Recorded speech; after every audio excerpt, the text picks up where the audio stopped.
أعوذ بالله من الشيطان الرجيم. بسم الله الرحمن الرحيم. في قلوبهم مرض فزادهم الله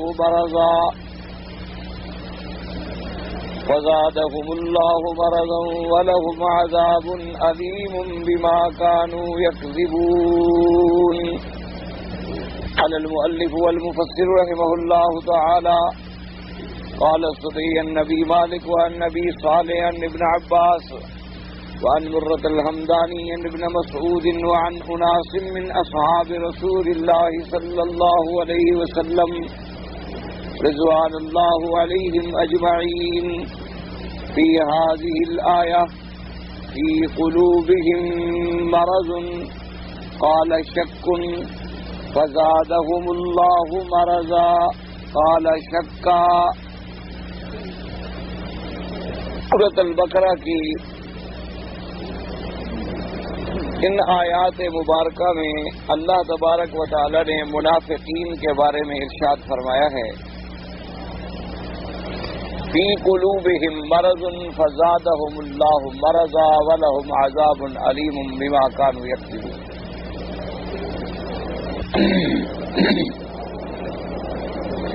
الحمدللہ سورۃ البقرہ میں آپ نے پڑھا، ابتدائے سورت میں تو اللہ تبارک و تعالی نے اپنے کلام کی، اپنے کتاب کی، قرآن مقدس کے بارے میں اس کی صفات کا ذکر فرمایا. ابتدائے سورت البقرہ جو ہے اس میں ہے اثبات کلام اللہ سبحانہ تبارک و تعالی اور صفات کلام اللہ سبحانہ تبارک و تعالی. اس لیے سب سے پہلے آیا کہ الف لام میم ذالک الکتاب لا ریب فیہ ھدی للمتقین الی آخرہ آپ پڑھ چکے ہیں. اس کے بعد اللہ تبارک و تعالی نے مومنین کی صفات کا ذکر فرمایا، کیونکہ حقیقت میں قرآن پاک سے اور اللہ کے کلام سے منتفع ہونے والے لوگ جو ہیں وہ ایمان والے ہیں. اس لیے ان کے بعد ان کا ذکر آیا کہ متقین کون ہیں؟ الذین یؤمنون بالغیب ویقیمون الصلاۃ.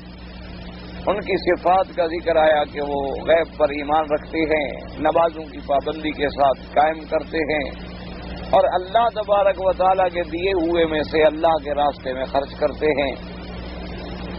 مومنین کی صفات کا ذکر آیا چند آیتوں میں، زیادہ سے زیادہ 3 آیات کے اندر.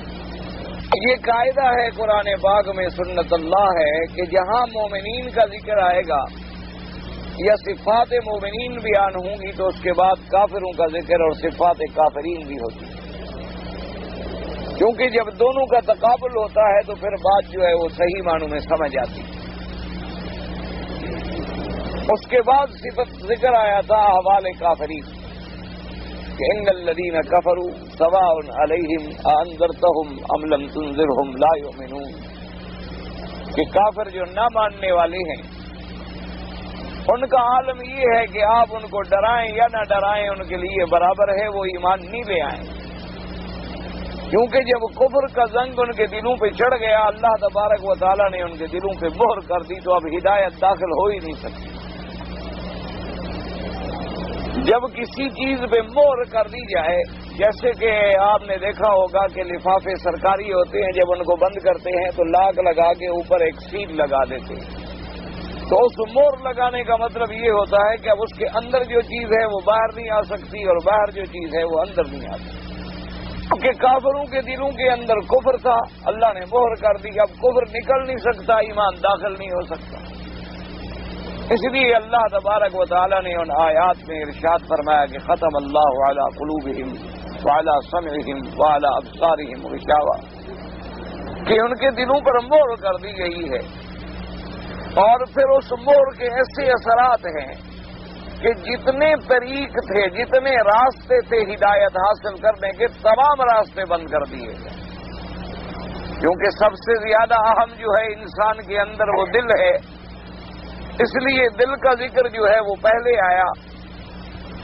اور پھر انسان جتنا دین سیکھتا ہے، دین سمجھتا ہے، وہ سننے سے زیادہ تعلق رکھتا ہے، کیونکہ ہم قرآن سنتے ہیں، احادیث مبارک سنتے ہیں، فرمان پاک سنتے ہیں حضور صلی اللہ علیہ وسلم کا، تو اللہ نے فرمایا کہ ان کے دلوں پر بھی مہر کر دی گئی ہے، اور ان کے کانوں پر بھی، اور ان کے آنکھوں پر بھی پردہ آ گیا ہے۔ بعض علم دیکھنے سے حاصل ہوتا ہے، بعض علم سننے سے حاصل ہوتا ہے، بعض علم جو ہے انسان کے دل میں تدبر کرنے سے حاصل ہوتا ہے۔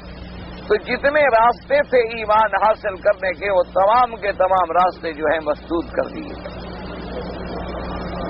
اور ان تمام راستوں کو مسدود کرنے کا نتیجہ یہ نکلا کہ اب ان کے لیے ڈرانا اور نہ ڈرانا برابر ہو گیا، کہ اب ان کو نہ کوئی تبلیغ فائدہ پہنچا سکتی ہے، اب ان کو نہ دعوت پیغمبر فائدہ پہنچا سکتی ہے، اب ان کو نہ اللہ کا قرآن کوئی نفع پہنچا سکتا ہے، اور کسی شکل میں بھی وہ ایمان نہیں لائیں گے۔ اللہ تبارک و تعالیٰ نے کافروں کے بارے میں حضور صلی اللہ علیہ وسلم کو باخبر فرما دیا، اور اسی میں عام لوگ غلط فہمیوں میں پڑ جاتے ہیں کہ جب اللہ نے مہر کر دی، کسی کو کافر بنا دیا، کسی کو مومن بنا دیا، تو ہمارا کیا قصور ہے؟ یہ ایک عام غلط فہمی ہے جو لوگوں کے دلوں کے اندر پیدا ہوتی ہے کہ جی ایک آدمی کو اللہ نے مومن بنا دیا، مومن بھی اللہ بناتے ہیں اور کافر بھی اللہ بناتے ہیں، تو پھر مومن بننے والے کا کمال کیا ہے اور کافر بننے والے کا قصور کیا ہے؟ تو یہ دراصل ایک غلط فہمی ہے۔ اللہ تبارک و تعالی تمام مخلوقات جتنی اس نے پیدا فرمائی ہے، سب کو دین فطرت پہ پیدا فرمایا ہے، یعنی ہر بچہ پیدا ہونے والا جو ہے وہ دین فطرت پہ پیدا ہوتا ہے، اور اگر اس کو ماحول خراب نہ کرے تو وہ اللہ کی وحدانیت کو پہچانتا ہے اور مانتا ہے۔ ایک موٹی بات یاد رکھیں کہ کل مولود یولد علی الفطرہ، ہر پیدا ہونے والا بچہ جو ہے وہ دین فطرت پہ پیدا ہوتا ہے۔ آگے پھر نتیجہ کیا ہوتا ہے؟ فَأَبَوَاهُ يُهَوِّدَانِهِ أَوْ يُنَصِّرَانِهِ، حضور نے فرمایا اس کے والدین اگر یہودی ہیں تو پھر بچے کو یہودی بنا ڈالتے ہیں، نصرانی ہیں تو نصرانی بنا ڈالتے ہیں، مجوسی ہیں تو مجوسی بنا ڈالتے ہیں، مشرک ہیں، دہریے ہیں، چونکہ اس ماحول کا پھر اس پہ رنگ چڑھتا ہے۔ اور اللہ تبارک و تعالیٰ نے کسی کو نہ ایمان کے لیے جبر کیا ہے کہ زبردستی اس کو مومن بنا دیں، اور نہ اللہ تبارک و تعالیٰ نے کسی کو جبرن کافر بنا دیا ہے کہ وہ مومن بننا بھی چاہے تو اسے کافر بنا دے، بلکہ اللہ تبارک و تعالیٰ نے قرآن میں واضح فرما دیا ما یفعل اللہ بعذابکم ان شکرتم وآمنتم وکان اللہ شاکرا علیما۔ اللہ نے فرما دیا کہ اے لوگوں، اللہ تبارک و تعالیٰ تمہیں عذاب دے کے اللہ کو کیا فائدہ ہے؟ اگر تم اللہ کے شکر گزار بن جاؤ، اللہ پر ایمان لانے والے بن جاؤ، تو اللہ تمہیں کیوں عذاب دے؟ اللہ تبارک و تعالیٰ کو اپنے بندوں کو ہلاک کرنے میں کوئی فائدہ تو نہیں۔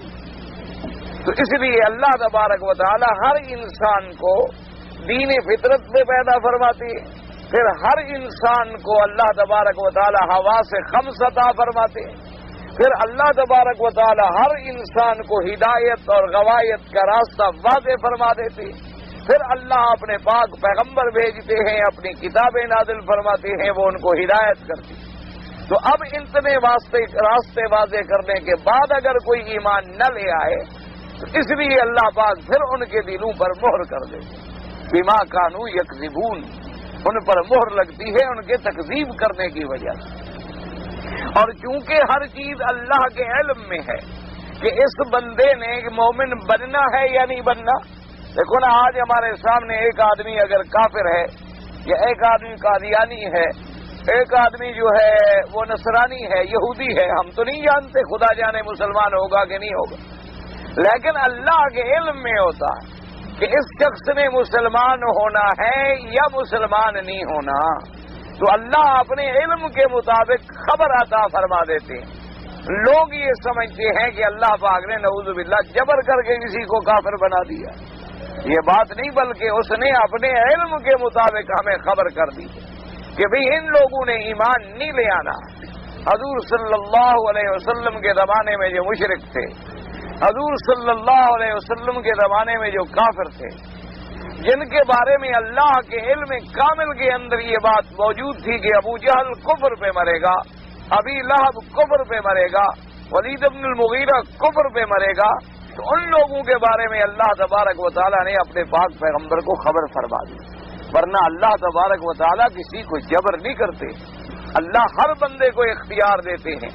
اللہ نے تمہیں ایک اختیار دیا ہے کہ اذان ہو رہی ہے، سننے کے بعد تیرے پاؤں مسجد کی طرف اٹھتے یا تیرے پاؤں جو ہیں نماز سے بھاگ رہے ہیں اور شیطانی کاموں کی طرف اٹھ رہے ہیں۔ ادھر بھی چلنے کا تمہارا اختیار ہے، ادھر بھی جانے کا تمہارا اختیار ہے، اور اسی اختیار پر ہی جزا اور سزا مرتب ہوتی ہے کہ اگر تم نے اپنے پاؤں اور اپنی قوت کو اللہ کی طاعت میں خرچ کر دیا تو اس پر اللہ بدلہ عطا فرماتے ہیں، اور اگر تو نے اپنی اس قوت کو معصیت میں خرچ کر دیا، نافرمانیوں میں خرچ کر دیا، تو اس پر اللہ تبارک و تعالی سزا مرتب فرماتے ہیں۔ لیکن چونکہ دونوں کا نتیجہ اللہ کے علم میں ہوتا ہے تو کبھی اللہ پاک پہلے باخبر کر دیتے ہیں کہ یہ آدمی جو ہے ایمان پہ جائے گا اور یہ آدمی جو ہے کفر پہ جائے گا۔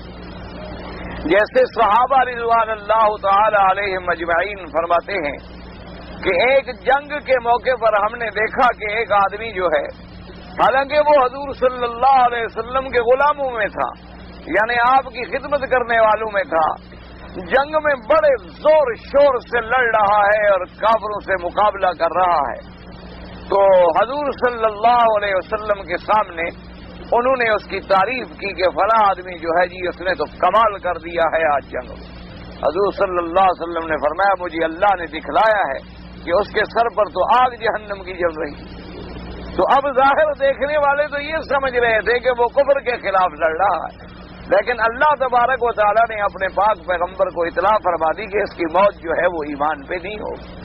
تو اس لیے ہمیشہ یاد رکھے، اور چونکہ تمام اختیارات دینے کی طاقت جو ہے وہ اللہ کے پاس ہے، تو انہوں نے ہمیں ایسا شتر بے مہار بھی نہیں بنا دیا کہ ہم اپنے اختیار سے چاہیں تو موت بھی نہ آئے، ہم اپنے اختیار سے چاہیں تو مرے ہی نہ، ہم اپنے اختیار سے چاہیں تو بیمار ہی نہ ہوں، ہم اپنے اختیار سے چاہیں تو ہمیں کبھی کوئی نقصان بھی نہ ہو، نہ بلکہ ہمارے وہ تمام اختیارات جو ہیں پھر اللہ کی قدرتوں کے تابع ہو جاتے ہیں۔ تو اس لیے خلاصے کے طور پر یہ کہہ دیا جاتا ہے کہ بھئی ہدایت چاہے اللہ دے دے اور نہ چاہے تو نہ دے، ورنہ اللہ نے ہدایت کے راستے واضح فرما دیے۔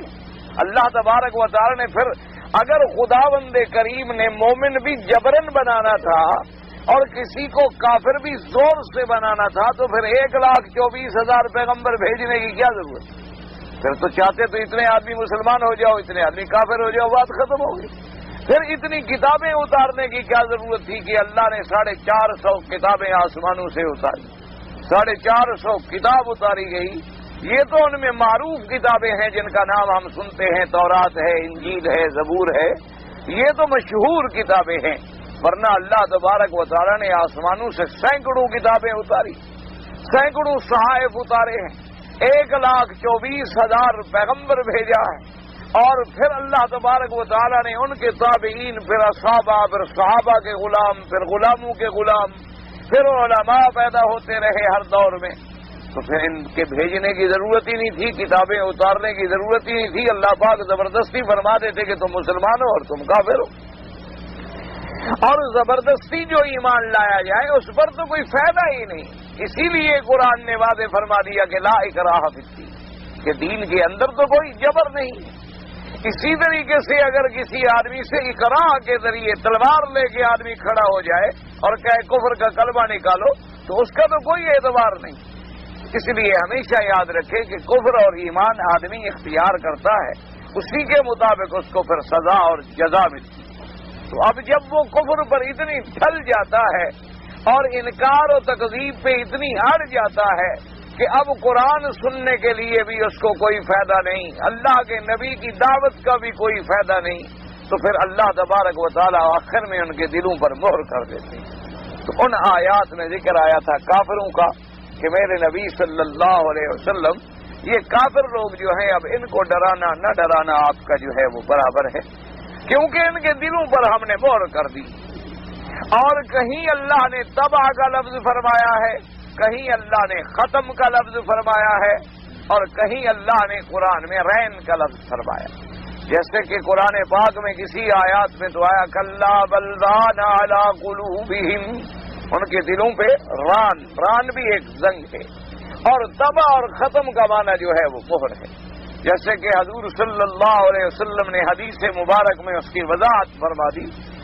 آپ نے فرمایا اذا اذنب العبد ذنبا، کہ جب بندہ گناہ کرتا ہے تو اس کے دل پہ ایک سیاہ نقطہ لگ جاتا ہے، اور فرمایا اگر توبہ کرے تو پھر اللہ کی رحمت سے وہ سیاہی جو ہے وہ دھل جاتی، لیکن اگر وہ دوسرا گناہ کرے پھر دوسرا نقطہ لگ جاتا، اگر تیسرا گناہ کرے پھر تیسرا نقطہ لگ جاتا۔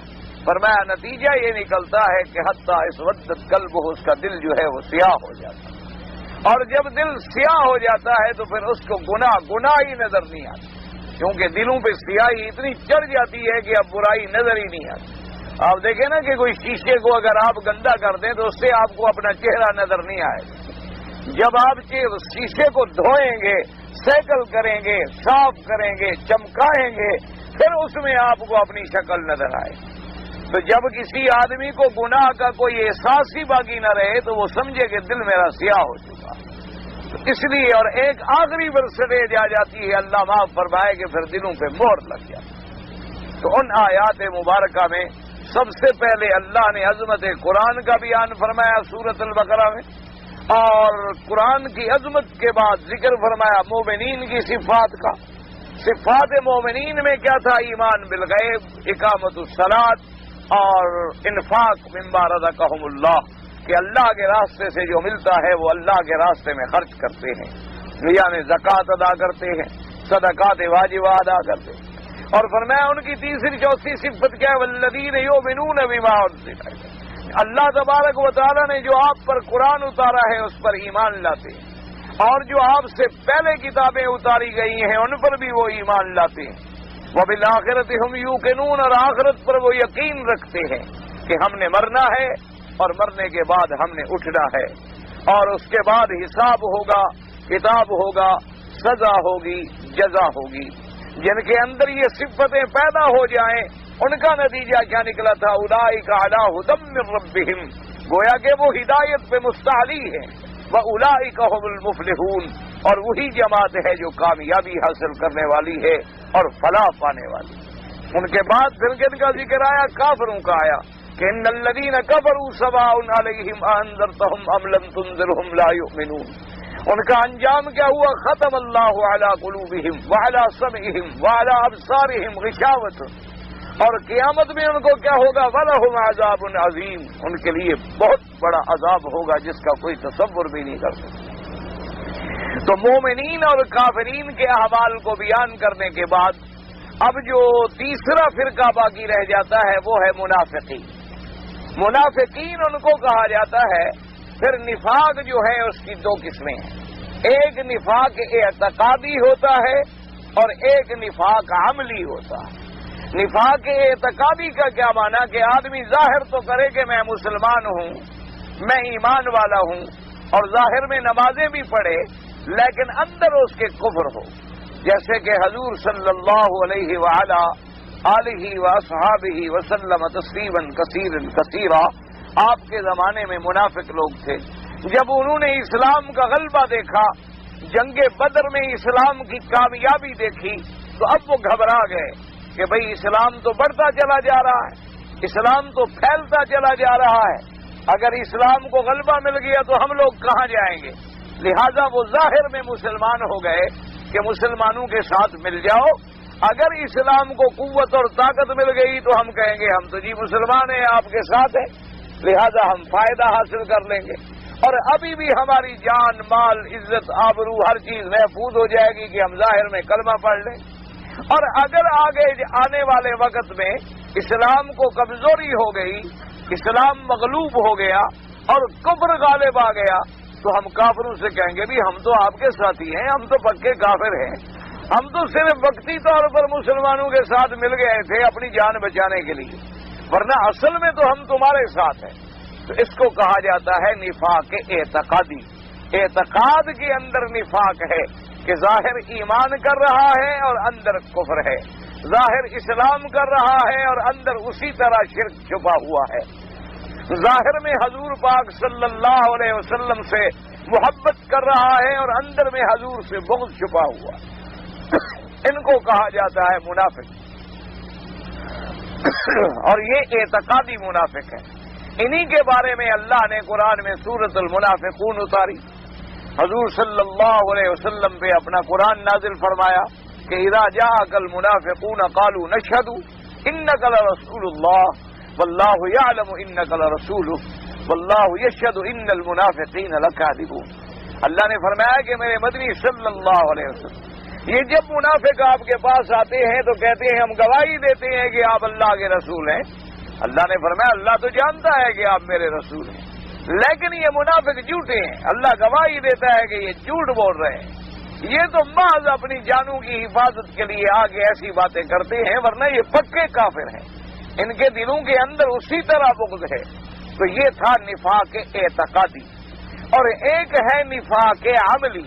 یاد رکھیں، ایک تو نفاق عقیدے میں، یعنی آدمی ظاہراً میں کہے کہ مسلمان ہوں لیکن اندر کافر ہو، ظاہر میں کہے مسلمان ہوں اور اندر یہودی ہو، ظاہر میں کہے میں مسلمان ہوں اور اندر قادیانی ہو، ظاہر میں کہے مسلمان ہوں اور اندر نصرانی ہو، ظاہر میں کہتا پھرے دعویٰ کرے کہ میں مسلمان ہوں لیکن اندر اس کے ایمان نہ ہو، تو یہ ہے منافق اعتقادی منافق۔ ایک قسم یہ ہو گئی، اور دوسری قسم ہے نفاق کی، اس کو کہا جاتا ہے اصطلاح علماء میں عملی نفاق۔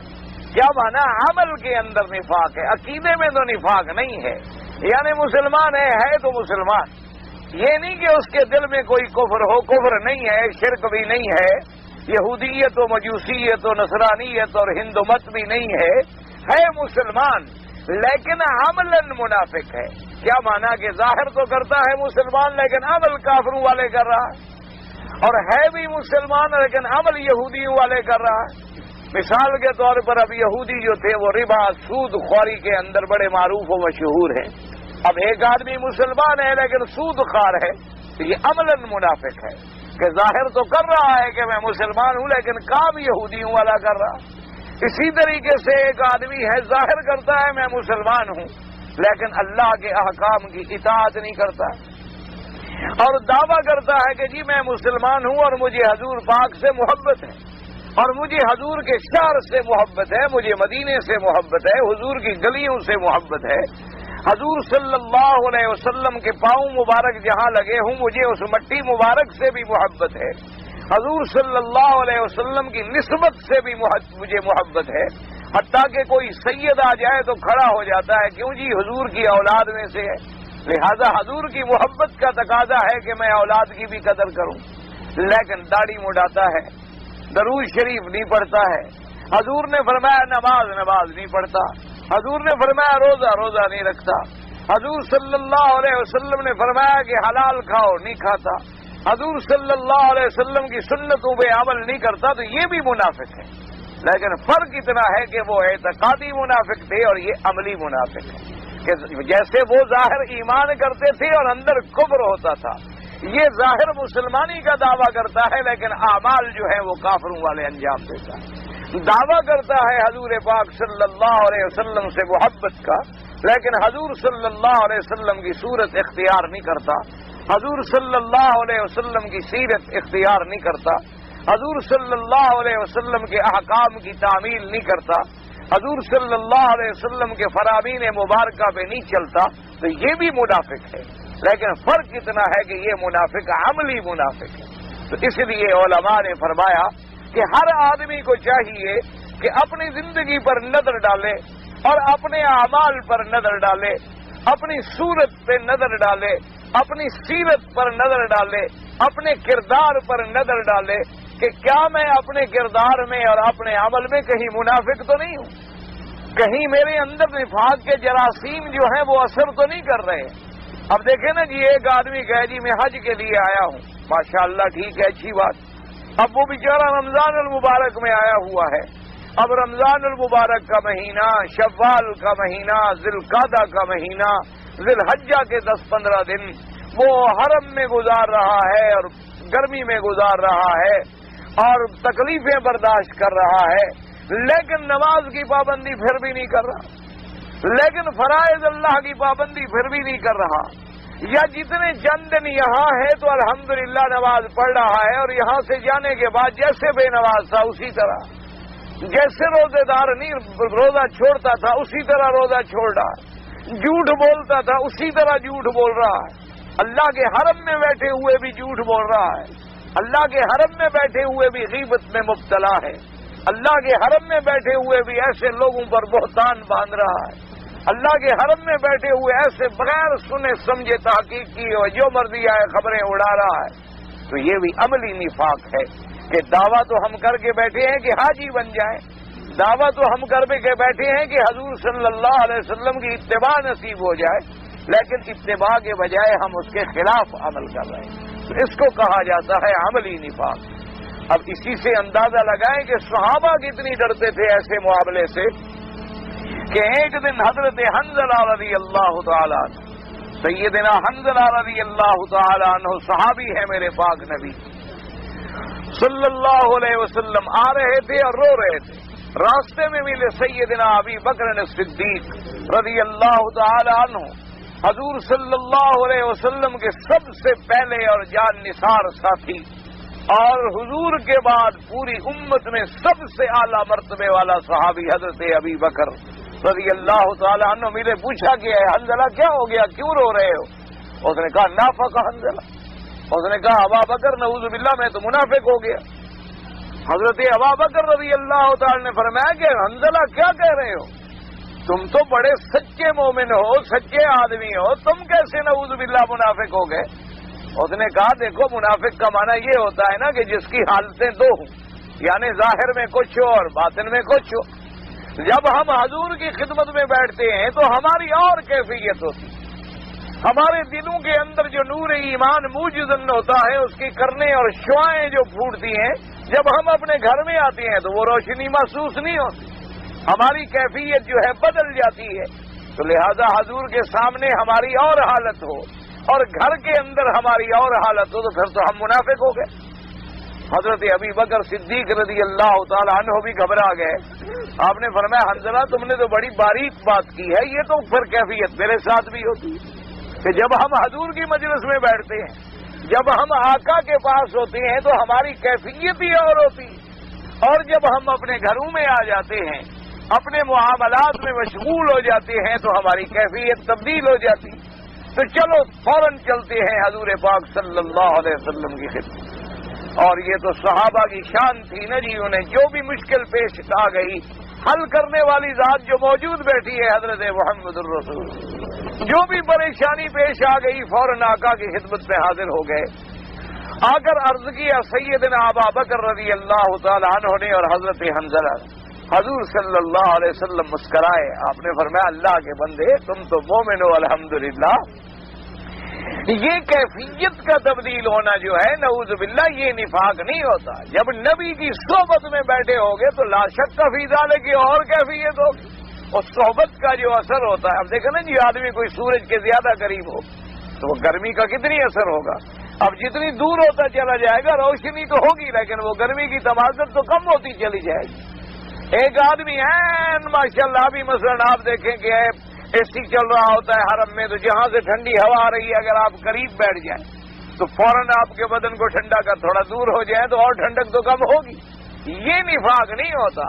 حضور نے فرمایا اگر جیسے میری مجلس میں تم لوگوں کی حالت ہوتی ہے اگر اسی طرح ہر وقت حالت رہے تو پھر تو آسمانوں کے فرشتے اتر کر اپنے پر بچھا دیں تمہارے قدموں میں. یہ تو تبدیلی لازمن ہوگی کہ جب تم شمع نبوت کے سامنے بیٹھے ہوئے ہوگے, جب تم شارع علیہ السلام کے سامنے بیٹھے ہوئے ہوگے, جب تم اللہ کے پاک پیغمبر کی صحبت میں بیٹھے ہوگے تو ان کیفیتوں کا کون مقابلہ کر سکتا ہے. جب تم گھر جاؤ گے تو لازماً اس میں تبدیلی آئے گی, لازماً گھر کے اندر بچوں میں مشغولیت آئے گی, بیوی کے مسائل آئیں گے, گھر کی پریشانیاں آئیں گی, گھر کے حاجات پیش آئیں گے, گھر کی ضروریات پیش آئیں گی, تو کیفیت تبدیل ہوگی. تو آپ نے فرمایا کہ یہ نفاق نہیں ہوتا. نفاق کا معنی یہ ہوتا ہے نعوذ باللہ کہ دعویٰ کچھ کرے اور ظاہر میں عمل کچھ کرے اور باطن میں عمل کچھ کرے, یہ نفاق ہوتا. اور آج کل ہماری بدقسمتی ہے، بڑے دکھ کے ساتھ اور افسوس کے ساتھ یہ کہنا پڑتا ہے کہ ہمارے ملکوں میں جو آدمی جتنا بڑا منافق ہے اتنا ہی وہ بڑا عزت والا سمجھا جاتا ہے۔ یعنی جو جتنا بڑا منافق ہے اسلام کی نظر میں، اسلام کی نظر کے اندر جس کا لقب منافق ہونا چاہیے عملاً، وہ ہمارے ہاں بہت بڑا آدمی شمار ہوتا ہے۔ کیا مطلب؟ آپ دیکھیں گے کہ جب لوگوں میں آئیں گے، اگر علماء ملنے کے لیے آئیں گے تو مولوی بن جائیں گے اور قرآن حدیث کی باتیں کریں گے ماشاءاللہ۔ ہم مکے مدینے سے چلے جاتے ہیں تو سبحان اللہ مکے مدینے کی باتیں شروع کر دیں گے، اور جب ہم چلے جائیں گے کوئی فلم ایکٹر آ جائے گا تو فلمی باتیں شروع کر دیں گے، کوئی غریب آ جائیں گے تو ان کی ہمدردی شروع کر دیں گے، جب وہ باہر نکل جائیں گے تو ان پر مذاق اڑائیں گے، ٹھٹھے اڑائیں گے۔ تو یہ حالانکہ اسلام کی نظر میں تو سب سے بڑا نفاق ہے کہ آدمی ظاہر کچھ کرے، اور آج کل کے لوگوں کے اندر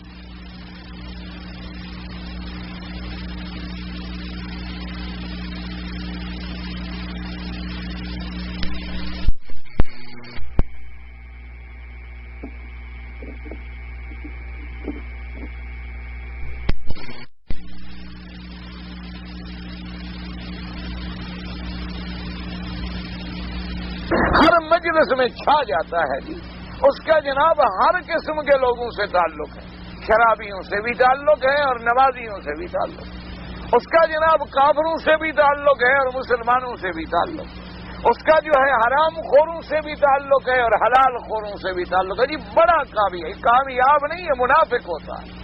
مومن وہ ہوتا ہے جس کا ظاہر باطن عمل بالکل کھرا ہو، کہ آدمی اگر اسی طرح بعض لوگ جو ہیں اللہ معاف فرمائے جو دعویٰ کرتے ہیں دینداری کا، یعنی دینداری کے بڑے دعوے دار ہوتے ہیں، لوگوں کے سامنے کھڑے ہوں تو لمبی لمبی نمازیں پڑھیں گے، لوگوں کے سامنے آ جائیں ماشاءاللہ تو جناب بڑا ادب سے اور بڑا نظر نیچے ہوگی اور تسبیح ہاتھ میں ہوگی اور جبے اور کلے ہوں گے، اور گھر کے کمروں میں چلے جائیں تو شیطان ان کے عمل سے شرما جائے کہ اپنے گھروں کے اندر جا کے وہ کیا کرتے ہیں، جو خلوت میں روندہ کارے دیگر میں کنن، کہ جو علیحدہ ہو جاتے ہیں تو پھر ایسی ایسی حرکتیں کرتے ہیں کہ شیطان ہی ان سے شرما جائے۔ اللہ تبارک و تعالی رحمت کرے تو یہ بھی عملی منافقت ہے۔ یہی وجہ تھی کہ صحابہ کو اللہ نے کیوں چن لیا تھا کہ ان کے نہ ایمان میں کوئی کمی تھی، نہ خلل تھا، نہ عمل میں کوئی خلل، جو بات کی ہے سامنے کی ہے، واضح کی ہے، کھل کے کی ہے، اور جو زبان سے دعویٰ کیا ہے اسے پورا کیا۔ اس لیے اللہ نے فرمایا اولئک هم المؤمنون حقا، میرا مدنی یہ تیری جماعت جو ہے نا یہ ہے پکے مومن، یہ اندر باہر سے کھڑے ایمان والے لوگ ہیں کہ پہاڑ اپنی جگہ سے ہل سکتا ہے لیکن تیرے صحابہ ایمان سے نہیں ہل سکتے، دنیا متزلزل ہو سکتی ہے لیکن ان کے عمل کے اندر کوئی فرق نہیں آ سکتا۔ وہ دربار میں کھڑے ہیں تب بھی مومن ہیں، سرکار میں کھڑے ہیں تب بھی مومن ہیں، اپنے گھروں کے اندر ہیں تب بھی مومن ہیں، نہ ان کے کردار میں کوئی لچک ہے، نہ ان کے قول میں کوئی لچک ہے، نہ ان کی گفتار میں کوئی لچک ہے۔ تو اس لیے اللہ تبارک و تعالی نے اب ان آیات سے پھر ذکر شروع فرمایا منافقین کا۔ تو اس لیے آپ اندازہ فرمائیں کہ مومنوں کی صفتیں بھی 4 آیتوں میں آ گئی، 4 آیتوں میں کہ الذین یؤمنون بالغیب اور مفلحون تک بات ختم ہو گئی، مومنوں کی صفتیں پوری ہو گئی۔ کافروں کی صفتیں بھی 2 آیات میں آ گئی، کافر ہے بات ختم ہوئی۔ اس نے پھر اپنے کفر کے بعد تو کوئی نہیں ہے نا جی، ایک بات تو ہے نا کہ وہ کافر ہے نہیں مانتا، بس ختم ہو گئی۔ لیکن منافقین کا ذکر جو ہے وہ تقریباً سورۃ البقرہ کی 13 آیتوں میں آیا، 13 آیتوں کے اندر اللہ نے منافقین کا ذکر کیا۔ اسی لیے حضرت شاہ جی حضرت بخاری رحمۃ اللہ علیہ فرمایا کرتے تھے، اپنی مجالس میں ارشاد فرماتے تھے کہ بھائی بات یہ ہے کہ ایمان ہو اگر تو سیدنا ابی بکر صدیق کا، اور کفر ہو تو پھر ابی جہل کا، کہ چلو نہیں مانا تو پھر کھلی بات تو ہے نا، مردوں والی بات تو کی نا کہ میں نہیں مانتا، اس نے کوئی پھر زنانی بات تو نہیں کی نا، بزدلوں والی بات تو نہیں کی، ہجڑوں والی بات تو نہیں کی، کہا نہیں مانتا۔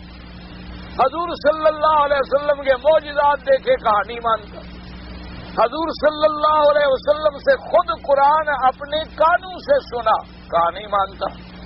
چاند آسمان پہ 2 ٹکڑے ہو گیا، کہا نہیں مانتا۔ تو شاہ جی فرماتے تھے کہ ایمان ہو تو صدیق کا ہو، کہ اس نے بات نہیں سنی تب بھی کہا حضور نے فرمایا ہے میں مانتا ہوں۔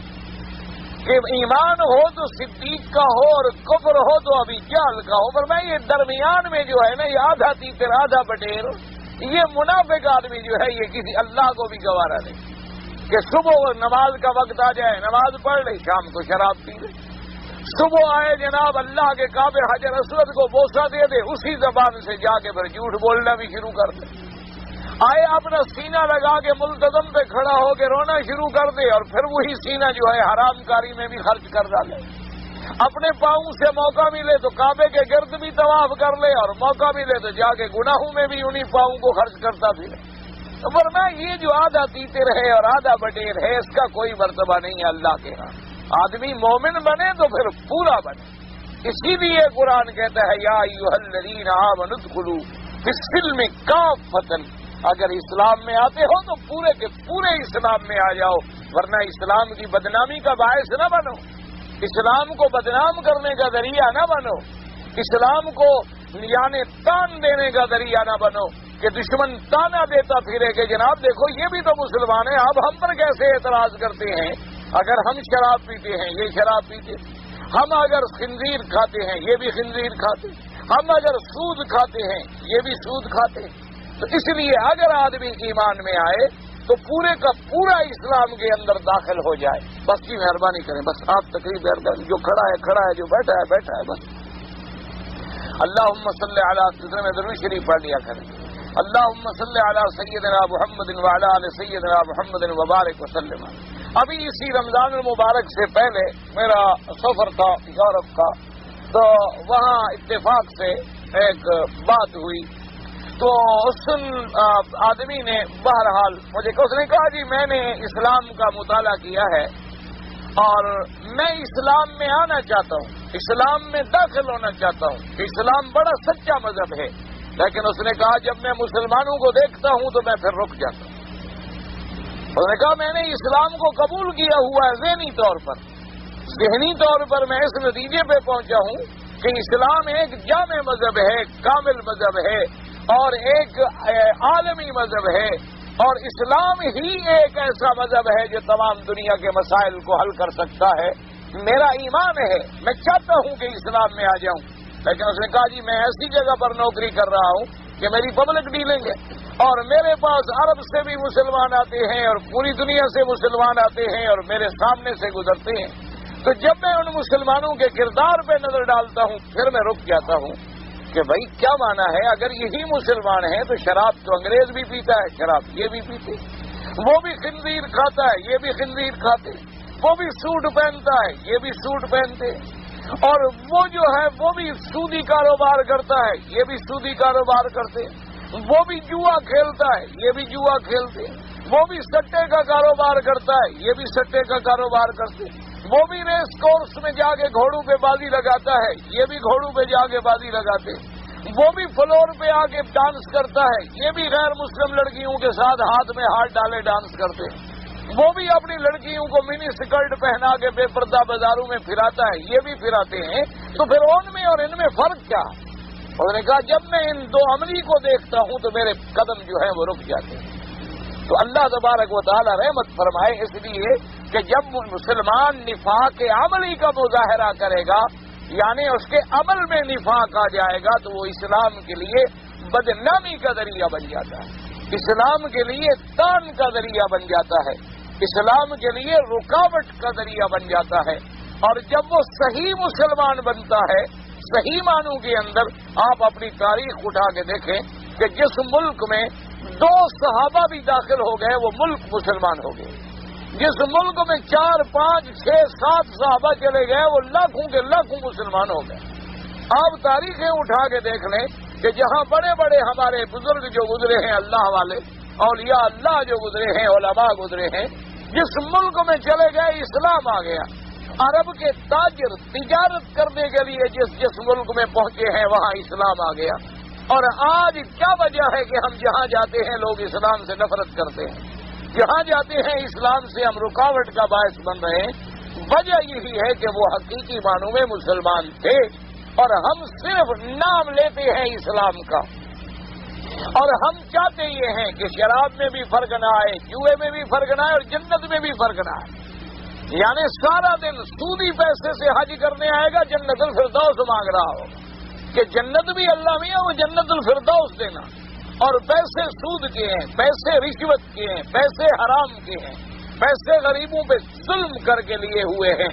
اور پھر کہہ سبحان اللہ جی اس دفعہ رمضان میں بڑا مزہ آیا۔ پھر کیا مزہ ہے جب تیرا کھانا ہی حرام سے تھا، تیرا پینا ہی حرام سے تھا، تیرا لباس ہی حرام سے تھا، اور تیرے اندر جتنی خون بنا تھا وہ بھی حرام سے تھا، تو پھر مزہ آنے کا کیا مطلب ہے؟ مزہ تو تب آتا کہ تو رمضان میں آنے کے بعد، اللہ کے گھر کا عمرہ کرنے کے بعد، حضور پاک صلی اللہ علیہ وسلم کا مدینہ منورہ میں حاضری دینے کے بعد جب واپس جاتا تو تیرے اندر انقلاب آ جاتا، تیرے اندر تبدیلی آ جاتی، تیرے اندر حقانیت اور سچائی آ جاتی۔ اس لیے اسلام نے منافقوں کے بارے میں زیادہ زور دیا، اور علماء نے لکھا ہے کہ جتنا اسلام کو نقصان منافقوں نے پہنچایا ہے کفر نے نہیں پہنچایا۔ یعنی اسلام کو جب بھی کبھی شکست ہوئی ہے منافقوں نے شکست، اسلام کو جب بھی کبھی کوئی تکلیف پہنچی ہے منافقوں نے تکلیف پہنچائی۔ ہمیشہ ان لوگوں کی وجہ سے اسلام کو زخم لگے ہیں جو مارے آستین تھے، کہ اندر چھپا ہوا سانپ اگر ڈس لے تو پھر آدمی کیا کر سکتا۔ اس لیے منافقوں کا ذکر جو ہے اللہ پاک نے قرآن میں اس کی صرف سورۃ البقرہ میں 13 آیتوں کے اندر کیا ہے، اور باقاعدہ پوری سورۃ المنافقون اتاری ہے، اور کئی مقام پر اللہ تبارک و تعالیٰ نے منافقوں کے احوال کا ذکر کیا ہے۔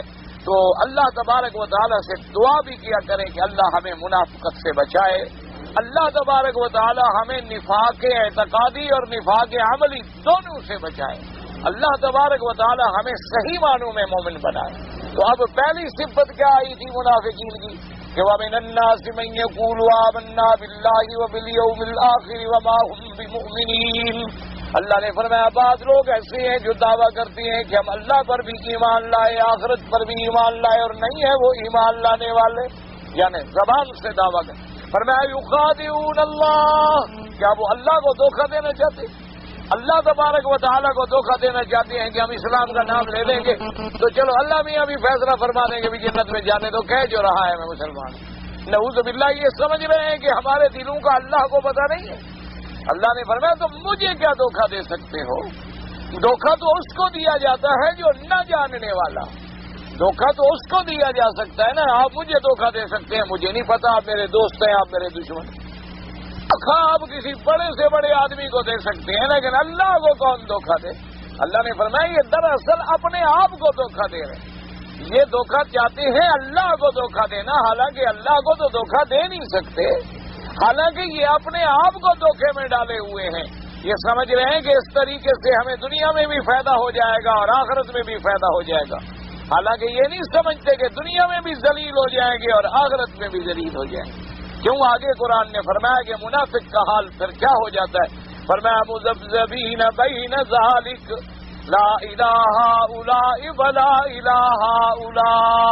فرمایا مذبذبین، منافق جو ہے وہ ایسے متذبذب ہوتا ہے، کبھی ادھر کبھی ادھر، حالانکہ نہ ادھر کا ہوتا ہے نہ ادھر کا ہوتا ہے، نہ تو ایمان والا ہے کہ مومنوں کے ساتھ مل جائے، مومن بھی دھکے دے کے نکالیں گے تم تو منافق کو دھوکہ دے رہے تھے، اور کافروں کے پاس جاتے وہ کہتے ہیں بڑے بھائی بانو کل تو تم مومنوں کے ساتھ بیٹھے ہوئے تھے، آج پھر ہمارے ساتھ آ گئے۔ نہ ادھر کا رہا پھر نہ ادھر کا رہا۔ اسی لیے فرمایا کہ قیامت میں پھر ہم منافقین کو جب سزا دیں گے، ان المنافقین فی الدرک الاسفل من النار، کہ جہنم کا جو سب سے نچلا طبقہ ہے اس میں ہم منافقوں کو ڈالیں گے، جو سب سے زیادہ سخت عذاب کی جگہ ہے۔ تو اللہ تبارک و تعالیٰ نے منافقین کی صفات کا ذکر کیا کہ منافقوں کا جو ہے وہ یہ عالم ہے۔ اور اب ان آیات مبارکہ میں بھی منافقوں کا فرمایا فی قلوبہم مرض، فی قلوبہم مرض فزادہم اللہ مرضا ولہم عذاب علیم بما كانوا يكذبون. فرمایا ان کے دلوں کے اندر بیماری ہے. اور کہتا ہے جب بیماری دل میں پہنچ جائے تو گیا، چاہے ظاہری بیماری ہو چاہے باطنی بیماری. کیونکہ حضور پاک صلی اللہ علیہ وسلم آقا انعامدار سرکار مدینہ نے ارشاد فرمایا کہ دل کے اندر ایک ٹکڑا ہے، اگر وہ ٹھیک ہو جائے تو سارا بدن ٹھیک ہو جاتا ہے، اور اگر وہ بگڑ جائے تو سارا بدن بگڑ جاتا ہے. فرمایا اذا صلحت صلح الجسد كله واذا فسدت فسد الجسد كله، او كما قال رسول اللہ صلی اللہ علیہ وسلم. فرمایا الا وهي القلب، الا وهي القلب، الا وهي القلب. حضور نے فرمایا کہ ایک ٹکڑا ہے جب وہ بگڑے، اور فرمایا خبردار وہ دل ہے. فرمایا خبردار وہ دل ہے. فرمایا خبردار وہ دل ہے. یعنی جب دل بگڑا تو سارا کچھ بگڑ گیا، اور جب دل ٹھیک ہوا تو سارا کچھ ٹھیک ہو گیا. اللہ نے فرمایا میرا مدنی یہ منافق جو ہے ان کی بیماری اب جلد میں نہیں ہے، گوشت میں نہیں ہے، بازو میں نہیں ہے، ہاتھوں میں نہیں، بلکہ دلوں کے اندر روگ لگ گیا ہے. فرمایا فی قلوبہم مرض، بیماری ان کے دلوں کے بیچ کے اندر ہے. فی ظرفیت کے لیے استعمال ہوتا ہے. اور بیماریاں دو قسم کی ہوتی ہیں، ایک ظاہری بیماریاں ہیں، جسم کی بیماریاں ہیں. کبھی ہاتھ میں درد ہے، مجھے کمر میں درد ہے، ہاتھوں میں درد ہے، سر میں درد ہے، کوئی چوٹ لگ گئی ہے، کوئی جلد میں خارج، یہ جسمانی بیماری. اور ایک روحانی بیماریاں ہیں، کفر کی بیماری ہے، نفاق کی بیماری ہے، جھوٹ کی بیماری ہے، شک کی بیماری ہے کہ اللہ کے معاملات میں ایسے بس دل میں شک کر، اور یہ پتہ نہیں قبر میں کیا ہوتا ہوگا. چھوٹی سی تو قبر ہے، اور ایک قبر میں 10 مردے ہوتے ہیں، ایک کو عذاب ہو رہا ہو، ایک کو فائدہ ہو رہا ہو، تو کیا پتہ چل سکے. اور یہ سمجھ نہیں آتا کوئی ہے شک. اور آخرت کی، اور یہ چھوڑو آخرت کس نے دیکھی ہے. اور یہ مولوی شولوی کہتے ہیں نا بھلا ان نے کو دیکھی ہے. بھلا کوئی مولوی مر کے واپس تو نہیں آیا، مر گیا واپس تو آیا کوئی نہیں کہ دیکھ کے آیا ہوا ایسے باتیں کرتا ہے. تو یہ روحانی بیماریاں ہوتی ہیں. جب روحانی بیماریاں دل کو لگ جاتی ہیں تو پھر اس کا انجام ہلاکت و بربادی ہوتی ہے. فرمایا فی قلوبہم مرض فزادہم اللہ مرضا. میرے مدنی ان منافقوں کے دلوں کے اندر بیماری ہے. جب ان کے دلوں تک بیماری پہنچ گئی تو ہم نے بھی ان کی بیماری کو بڑھا دیا. کیوں قاعدہ ہے جب آدمی اللہ کے راستے میں آتا ہے، اللہ تبارک و تعالیٰ کی طرف صحیح معنوں میں قدم بڑھاتا ہے، اس کی رحمتیں بھی بڑھتی ہیں. اور جب آدمی انکار اور کفر اور شک اور تذبذب میں آتا ہے، خدا اسی میں گمراہ کر دیتا ہے، اسی میں مرو. اللہ کا کیا نقصان ہے؟ اگر ساری دنیا نعوذ باللہ کفر پہ چلی جائے، ساری دنیا نفاق پہ چلی جائے تو اللہ کا کیا نقصان ہو سکتا ہے؟ اسی لیے حضور پاک نے فرمایا کہ اگر ساری دنیا متقی بن جائے تو اللہ کا فائدہ کوئی نہیں، اور ساری دنیا کافر بن جائے تو اللہ کا نقصان کوئی. اگر تم ایمان لاؤ گے تو تمہارا فائدہ ہے، اگر تم کفر کرو گے تو تمہارا نقصان ہے. اللہ تو غنی ہے، اللہ تو بے پرواہ ہے. اللہ چاہے تو آج ساری مخلوق کو ختم کر کے ایک نئی مخلوق پیدا فرما دے. اللہ تبارک و تعالیٰ چاہے تو پھر پوری کائنات کا نظام تبدیل فرما دے. اللہ تبارک و تعالیٰ چاہے تو یہ دنیا بھی بدل ڈالے. اس لیے فرمایا کہ اصل نقصان تمہارا ہے. تو جب وہ بیماری تمہارے دلوں تک پہنچ گئی، اب وہ بیماری کیا ہے؟ بعض علماء نے فرمایا اس سے مراد شک ہے، کہ سب سے بڑی بیماری ہے کہ شک آیا اور آدمی تباہ ہو گیا. اور اسی سے مراد وہ نفاق والی بیماری ہے. نفاق کیا ہوتا ہے؟ وہ بھی شک ہے کہ یقین ہوتا تو پکا مومن بن جاتا. اس لیے حضرت ابن عباس رضی اللہ تعالیٰ عنہ نے اس مرض کو بطور شک کے معنی میں استعمال فرمایا. اور یہی اللہ نے وضاحت فرما دی کہ ہم نے پھر ان کا مرض کیوں بڑھایا. فزادہم اللہ مرضا وَلَهُمْ عَذَابٌ عَلِيمٌ بِمَا كَانُوا يَكْذِبُونَ. اور ان کے لیے عذاب ہے دردناک. علیم مانا مولم، درد دینے والا، دردناک عذاب. اور وہ عذاب کیوں ہے؟ بِمَا كَانُوا يَكْذِبُونَ. یہ عذاب اس لیے ہے جو انہوں نے تکذیب کی. اللہ کسی کو عذاب ایسے نہیں دیتے کہ بغیر گناہ کے عذاب دیتے، بغیر گناہوں کے، بغیر کفر کے اللہ اسے جہنم میں ڈال دے. فرمایا نا بما كانوا يكذبون، با سببیہ، اس سبب سے ان کے لیے عذاب دردناک ہے. اور وہ عذاب دردناک کیسا ہوگا جس کو اللہ فرمائے کہ عذاب ہے اور دردناک ہے، اور پھر وہ عذاب بھی عذاب اخروی ہے، عذاب جہنم ہے، عذاب آخرت ہے، جس کے اندر پھر کسی قسم کی تخفیف نہیں ہوگی۔ تو اس آیت مبارکہ میں بھی انہی منافقون کے احوال کا ذکر ہے۔ انشاءاللہ تبارک و تعالی زندگی باقی تو بات باقی۔ کسی نے پوچھا ہے جی مرغوب سے کیا معنی ہوتے ہیں؟ پتہ نہیں، سوال کی واضح نہیں ہے۔ مرغوب مانا جو چیز محبوب ہو، پسند ہو، بس رغبت والی چیز۔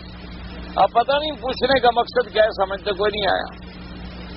اگر کوئی آدمی الوداع طواف کرنے کے بعد جدہ چلا گیا اور وہاں جانے کے بعد اس کی ٹکٹ نہ بنی یا سیٹ نہ ملی یا کسی وجہ سے وہ سفر نہیں کر سکا، واپس وہ مکے میں آنا چاہتا ہے تو احرام باندھنا ہوگا۔ کوئی احرام باندھنے کی ضرورت نہیں۔ احرام باندھنے کی ضرورت ہوتی ہے جب آدمی میقات سے گزر کے آ رہا ہو۔ میقات جو ہے وہ یلملم ہے، جدہ جو ہے وہ میقات نہیں ہے۔ اسی طرح اگر آپ مدینہ منورہ جائیں گے تو پھر میقات ہے ذی الحلیفہ، راستے میں میقات ہے جحفہ۔ اسی طرح کوئی طائف اگر جائے گا تو پھر راستے میں میقات ہے، لیکن جدہ جانے سے کوئی میقات نہیں ہے۔ اگر وہ خود عمرہ کرنا چاہتا ہو احرام باندھ لے، اس کی مرضی ہے، ورنہ کوئی ضروری نہیں ہے کہ پھر وہ مکے میں آئے اور دوبارہ احرام باندھ کے آئے۔ جدے جائے آئے احرام باندھے نہ باندھے کوئی پابندی نہیں۔ ہاں یہ بات یاد رکھیں کہ پھر اگر مکے میں آ گیا تو جانے کے وقت پھر طواف الوداع اس کو کرنا ہوگا، کیونکہ طواف الوداع کا معنی ہوتا ہے کہ آخری عمل کیا جائے، کہ اللہ کے کعبے میں سب سے آخری کام کیا ہے، یکون آخر العہد بالبیت، سب سے آخری کام یہ ہے کہ طواف الوداع کرے اور بس چلا جائے۔ لیکن اگر پھر آگے داخل ہو گیا، پھر رہ گیا، تو پھر جب جانا چاہے پھر ایک طواف کر لے۔ نہ آنے میں کوئی منع ہے اور نہ احرام باندھنے کی کوئی ضرورت ہے۔ جی ایک حافظ نے کہا کہ جمعہ کے دن نماز سے پہلے 4 سنتیں جو ہیں وہ نہیں پڑھنی چاہیے۔ گزارش یہ ہے جی کہ احادیث مبارک میں 2 سنتیں بھی موجود ہیں اور 4 سنتیں بھی موجود ہیں۔ اصل میں جمعہ کی نماز میں اور ظہر کی نماز میں کوئی فرق نہیں، صرف یہ ہے کہ ظہر کی نماز کے فرض جو ہیں اس میں 4 رکعتیں اور جمعہ کے فرض جو ہیں اس میں 2 رکعتیں ہیں، اور 2 رکعتوں کے قائم مقام خطبہ آ گیا۔ خطبہ جو ہوتا ہے جمعہ کا اس کا سننا بھی واجب ہے، یعنی آرام اور سکون سے سنے، گویا نماز کے اندر بیٹھا ہے کہ وہ خطبہ جو ہے ان 2 رکعتوں کے قائم مقام ہو جاتا ہے۔ تو لہذا ظہر میں اور جمعہ میں کوئی فرق نہیں۔ تو جب ظہر کی نماز سے پہلے بی بی حفصہ سے روایت ہے 4 رکعتیں بھی موجود ہیں اور 2 رکعتیں بھی موجود ہیں، تو لہذا جو حضرات 2 رکعتیں پڑھتے ہیں کوئی حرج نہیں ہے، لیکن 4 رکعتیں پڑھے گا تو 4 لاکھ رکعت کا ثواب ملے گا، 2 رکعتیں پڑھے گا تو 2 لاکھ رکعت کا ثواب ملے گا۔ بہرحال امام ابو حنیفہ رحمۃ اللہ علیہ 4 رکعتوں والی روایت کو ترجیح دیتے ہیں، کیونکہ امام صاحب کا یہ عادت ہے ہمیشہ وہ ایسی حدیث مبارک پر عمل کرتے ہیں کہ جو سب سے زیادہ فائدہ پہنچانے والی ہے۔ اب جب 4 رکعتوں پہ عمل کرے گا تو 2 والی حدیث پر تو خود بخود عمل ہو گیا نا، اگر 2 والی بھی عمل کرے گا تو 4 والی حدیث رہ گئی۔ تو اس لیے انہوں نے ایسی روایات پہ عمل کیا ہے کہ تمام حدیثوں پر عمل ہو جائے اور ثواب بھی بندے کو زیادہ سے زیادہ حاصل۔ لیکن جو 2 پڑھنا چاہیں وہ بھی ٹھیک ہے، چونکہ سنت میں موجود ہے، انکار ان پر بھی نہیں کرنا چاہیے، اعتراض ان پر بھی نہیں کرنا چاہیے، لیکن جتنا زیادہ عبادت کرو گے اتنی زیادہ ثواب ہوگا۔ میں ایک آدمی کے دکان پہ کام کرتا ہوں، ایک آدمی نے مجھ سے آ کر رقم سودا لیا ادھار پہ اور اس نے وہ رقم جو ہے واپس نہیں کی۔ اب وہ رقم میں ادا کروں گا یا مالک ادا کرے گا؟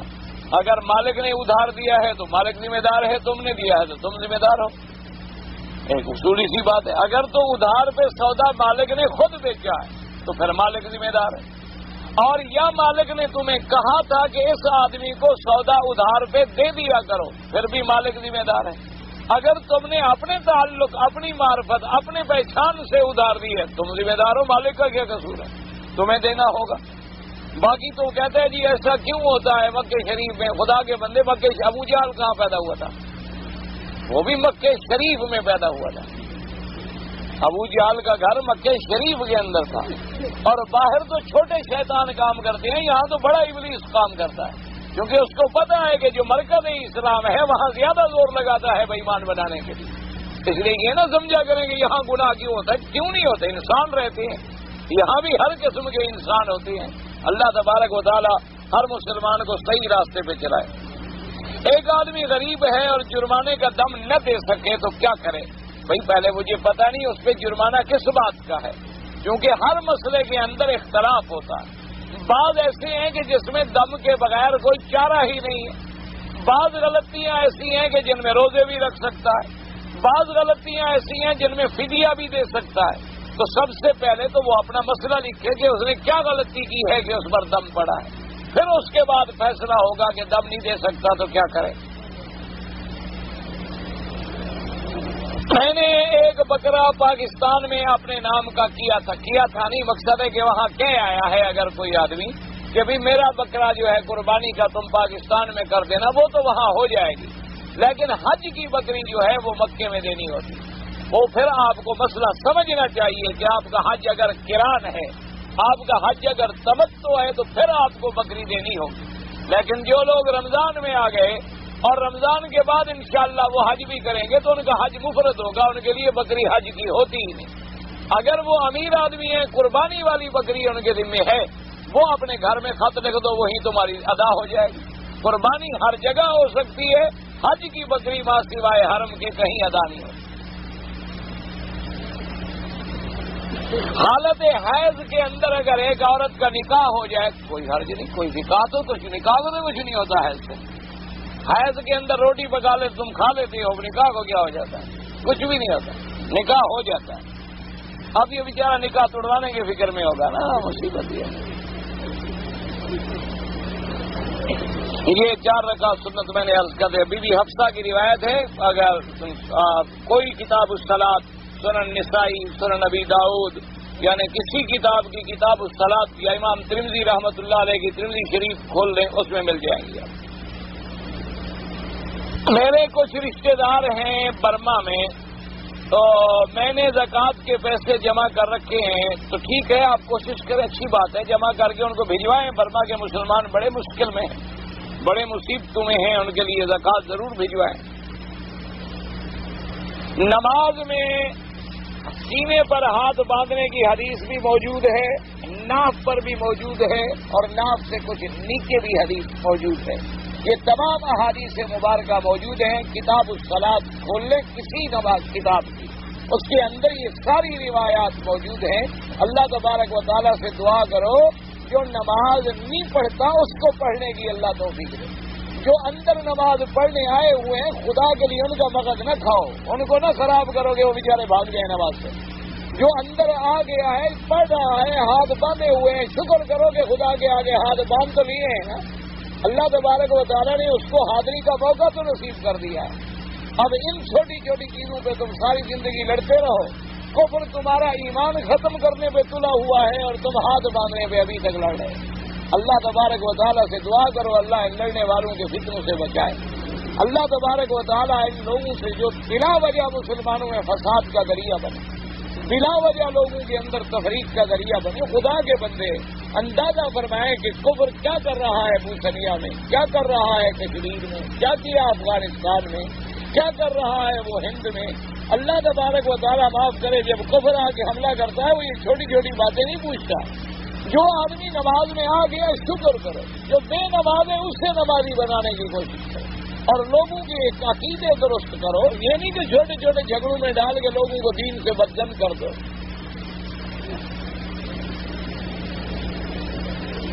اگر ایک آدمی نے کسی لڑکی سے نعوذ باللہ زنا کیا, اللہ بچائے, بعد میں اس کا اسی لڑکی سے نکاح ہو جائے, اچھی بات ہے, ہو جائے, اچھا ہو گیا, اس کی گناہ کی توبہ کرے, نکاح ہو گیا الحمدللہ.